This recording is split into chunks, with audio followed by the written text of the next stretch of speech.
Update. Am I the a-hole for banning my sister's boyfriend from my house and closing the door in his face? Original post. I 30 male. Love my baby sister 26 female but absolutely loathe her boyfriend. My sister is not the brightest bulb and is a self-admitted gold digger. While other little girls dreamed about falling in love with their Prince Charming, my sister only dreamed of the castles and dresses. I know this sounds pretty cruel, but she's always been open about it. She's pretty enough, takes care of her health, and puts time and effort into being the arm candy she thinks guys like. She can be sweet and fun, but when it comes to love and ambition, she just seems emotionally empty. Over time, my family gave up on trying to get her to better herself, and we've all just settled with the assumption that she'll be a divorcee with okay money by her 40s. Her boyfriend is very successful financially, but also a turd of a person in nearly every possible way. He hates single moms. He hates women who make more money than him or are taller than him. He has nasty things to say about black people, brown people, gay people, me, and has told my sister in front of people to mind her P's and Q's, or else he'll replace her. He talks about how women who fall in with MLMs would be better off not being alive, despite the fact that he's lost sizable amounts of money to bad investments trademark, like crypto schemes. She doesn't mind all this too much, it seems. If I suggest she break up with him, her first concerns are usually centered around how she wants to be able to drive his fancy car, host parties in his swanky apartment. She stays there but isn't on the lease. She still has a room at home with my parents she can go back to at any time. And how he's funding the life she wants. There doesn't seem to be any real manipulation on his end. It's more like he expects to have a woman around like a pet and really could get another girlfriend if he needed to. Easy come, easy go. Over the holidays, I hosted a few family parties at my house. My partner and I had our parents, siblings, nibblings, and a few friends over for a white elephant gift exchange on Christmas. My sister brought the boyfriend along. I honestly didn't even know why he came. It seems like he hates us. I had a bit of a last straw moment with him making comments about my sexuality, turning his nose up at our family's choice of gifts, and just overall being an uppity creep to me and my loved ones. So before the end of the night, I rounded up my sister and her awful boyfriend and told them, in no uncertain terms, that going forward he would not be welcome in my house. I didn't get much of a reaction from either of them. They left together without argument. Days later, while preparing for our New Year's Eve party, I called my sister again and reminded her that her boyfriend was not invited, unwelcome, unwanted, and outright banned from my property. She absently uh-hu'd at me.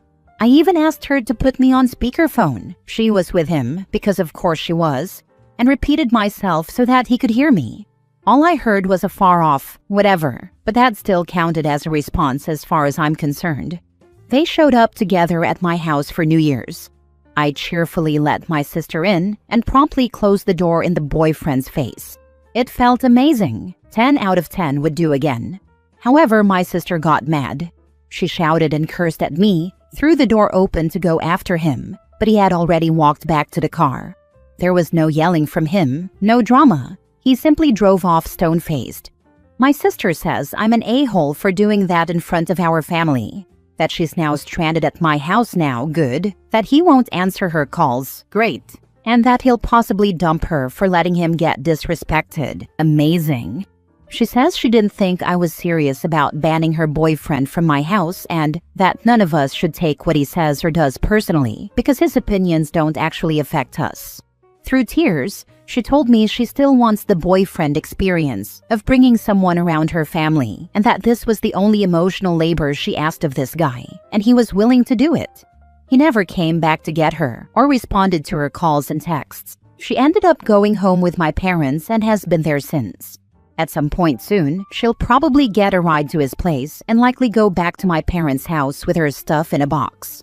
Our parents are kind of on her side here and are saying that I should have just quietly asked them to leave and at least not embarrassed my sister. I know we all dislike the boyfriend, but I thought we were on the same page about not wanting him around us because he's just so awful. I don't think it's really a bad thing if he breaks up with her. And this is the first I've heard of her apparent deep need for the boyfriend experience at family get-togethers. I think she likes showing off her rich boyfriend just as much as he seemed to like having a pretty girl as an accessory, and she's upset that she'll need to start over now. All that being said, it's my house. It's my life, and I'm not trying to have a bigot like this guy around me. Am I the a-hole? Now for the top comments before reading the update. Not the a-hole. You warned them. Agreed. Use honesty as your defense. Now it's time to be extra honest and be a caring, understanding brother. You're sorry she's been punished for your actions and that this relationship doesn't align with her marriage goals. Cue malicious compassion. She's wasted her time with a guy who asserts his control through punishment, and it's now evident he'd prenup her into oblivion. So sad to waste her best years on a guy who doesn't value her security the way she does. Remove the emotion from your action. Agree that your action created this reaction, and tell her you're sorry she's being punished, and that he isn't the guy to protect her like she deserves. His sister didn't waste her time. She's just as despicable as her a-hole boyfriend. They deserve each other. Now she can find some other poor sap to use and exploit for financial gain. Hopefully she'll find another a-hole so the rest of the dating pool will be rid of them both. Not the a-hole. They were warned. They chose to ignore it. Not the a-hole. You told them she was welcome, but he wasn't. Maybe you thought he walked her to your door because he was actually being a gentleman. But who am I kidding? Everyone knows he wouldn't. If it were me, I probably would have said, "You were told he was not welcome in my home. Leave now." And shut the door on both of them. She disrespected you by bringing him anyway. I understand you want her away from him, but the truth is, this is what she wants. She isn't disillusioned about who he is.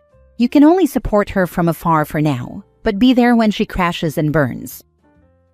Now for the update. Okay, so this is actually highly disappointing. Earlier this evening, my dad gave my sister a ride to the awful boyfriend's place, under the assumption that he was going to break up with her and send her away with her stuff in a box or something. Well, that didn't happen. I called my parents to see if she was back home yet, and my dad said nope. He waited outside in the car while my sister went up to her boyfriend's apartment, and after a little while she texted my dad, telling him to just go home because everything was fine now. I feel like hearing this gave me at least 6 new forehead wrinkles that I didn't have this morning. My dad didn't ask any questions. He basically just double-checked that she was okay and then went back home. So I guess after all that fuss, they're still together. My sister hasn't spoken to me since everything went down on New Year's Eve, and I'm actually somewhat concerned that I won't be hearing from her for quite some time. I want to be clear here. Her terrible boyfriend is not welcome in my home, but she always is. We grew up together, and she was my little shadow when we were kids. I don't like the choices she's made, but I can't help but love her anyway. On that note, I also don't love some of the comments calling her a prostitute or a sugar baby. I guess it's not wrong on a fundamental level, but it's exceedingly hard to face as a big brother. Our family is close-knit. It might not come off that way in my post.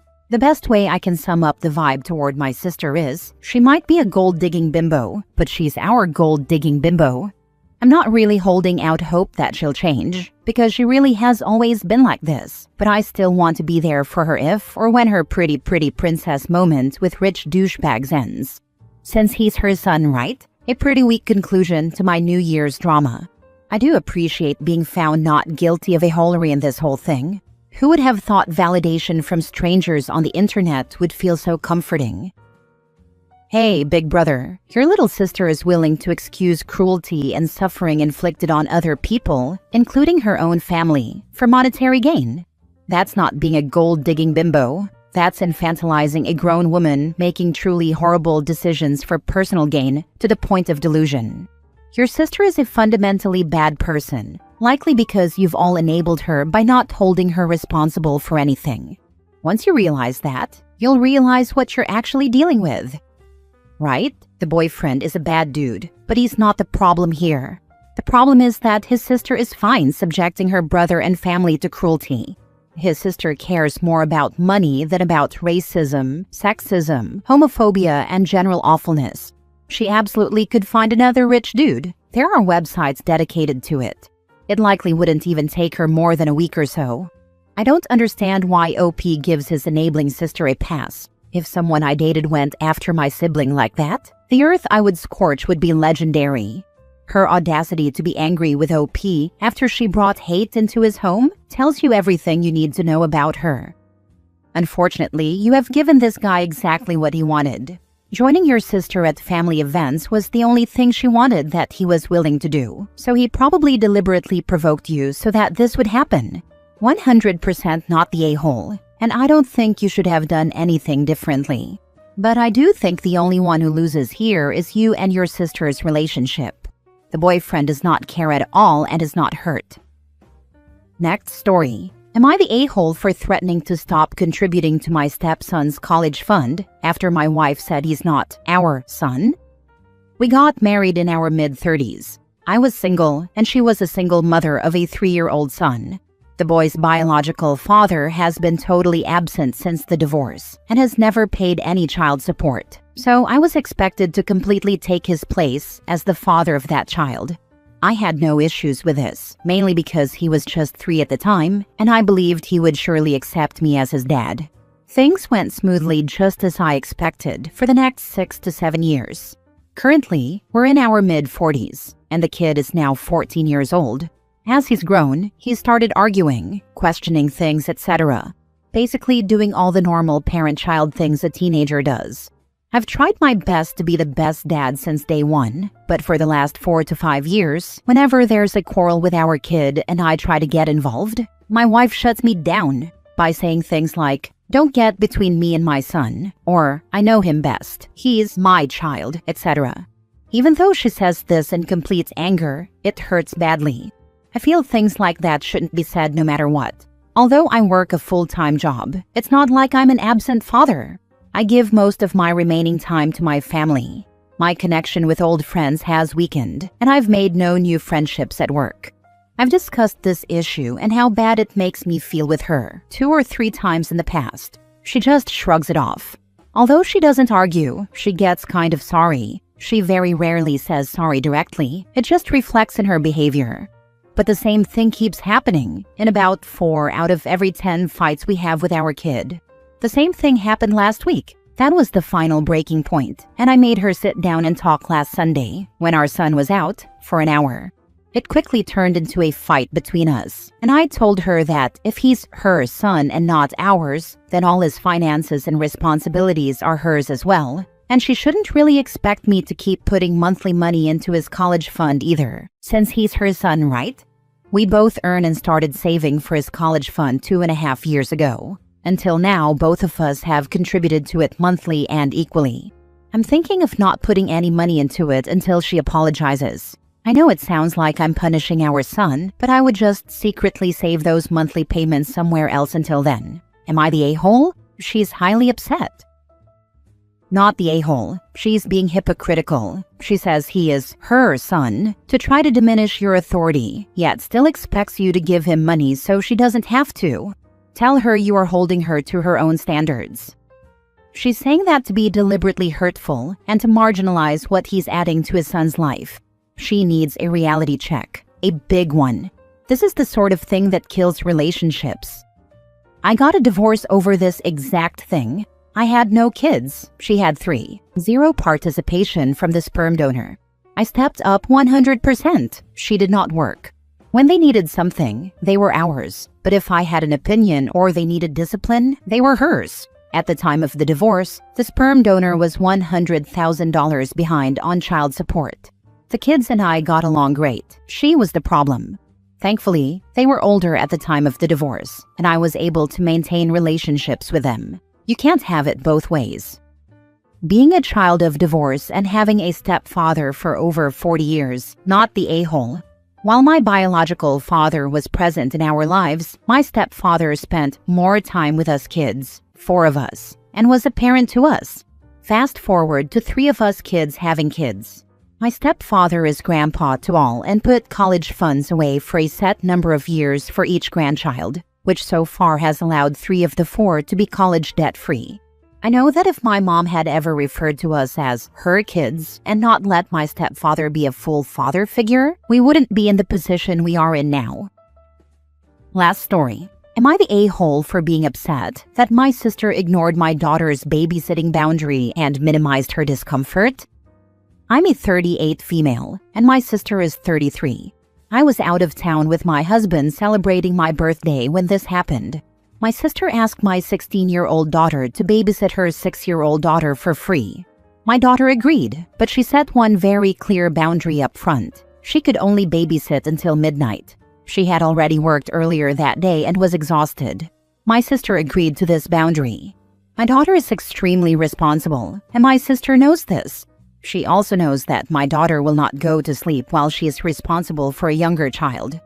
Before my sister even went out, when I reiterated that she needed to be home by midnight because that's what my daughter was comfortable with, my sister asked, "Oh, she doesn't have work in the morning, right?" I said no, but she was still tired from working early that day. Looking back, this felt like she may have been testing whether she could stay out later than agreed. Midnight came and went, and my sister did not come home. Instead of asking for an extension, she texted my daughter and told her she would be there at 2 a.m. She did not ask if that was okay, she informed her. My daughter was not given the opportunity to say no. My daughter is very kind and did not want to worry me while I was out of town celebrating my birthday. She planned to stay awake and handle the situation herself so I wouldn't have to get involved. I only became involved because I noticed our doorbell never went off and my niece had not been picked up, and it was already over an hour past the agreed time. Around 1 a.m., I tried calling my sister twice and her boyfriend once because her texts were vague and referenced car issues, and I was trying to understand what was actually going on. It later became clear there were no car problems. They had simply taken one car and her friends were not ready to leave. All calls were ignored. They were still at the bar. By that point, my daughter was exhausted and uncomfortable. Even though the child was asleep, she did not feel comfortable going to sleep while still responsible for a younger child. Responsibility does not end just because a child is asleep. When I confronted my sister, instead of acknowledging that she broke the agreement, she told me I was overreacting because her child was asleep and said my daughter should have just gone to bed. She escalated the situation further by saying our relationship was ruined and that her child would never stay at my house again, simply because I stood up for my daughter. She also brought up my older daughter, 22 female, in a completely unrelated way, as a personal attack on me. For additional context, this is not the first time my sister has done this. She has told my daughter multiple times in the past that she would be back at a certain time and then shown up 2 to 3 hours later. This is the first time I've directly confronted her, largely because this time I was not home and my daughter was left dealing with it alone. I have always helped my sister with childcare when she asks and have never seen it as a burden. I love my niece and have always considered it a privilege to help. This is simply the first time I've pushed back. My mother called me and told me I shouldn't be mad because my sister is going through a lot and that I'm overreacting. I told my mom that I feel like I'm always expected to minimize my feelings and boundaries to keep everyone else happy, and that I'm used to being the one who absorbs the consequences of everyone else's choices. But I don't want to do that anymore. My issue is not that plans changed. My issue is that my sister repeatedly puts herself in situations where she cannot follow through with her responsibilities, extends childcare without consent, expects a 16-year-old to absorb the inconvenience, and then minimizes my daughter's discomfort instead of taking accountability. She genuinely does not see this as a problem because her child was asleep. I don't think that matters. Responsibility doesn't end just because a child is asleep, and my daughter's comfort and consent should have mattered. So, am I the a-hole for being this upset and finally standing my ground? Not the a-hole. Your sister is, and your mother is treating her like the golden child. But the thing is, hard times or not, she decided to have her child, and she's responsible for them. She said she'd be back at midnight, and she's lied multiple times. Do not let your daughter be guilted into babysitting again, because she'll keep doing this. Let her struggle, no matter how hard she begs or what your mother says. Your child and her well-being come first, period. If you keep letting your sister get away with this, she'll keep doing it. She needs to see that actions have consequences. I'd say if mom doesn't see an issue with extended babysitting hours, broken agreements, and lies, Then grandma can babysit in the future. Agreed, not the a-hole.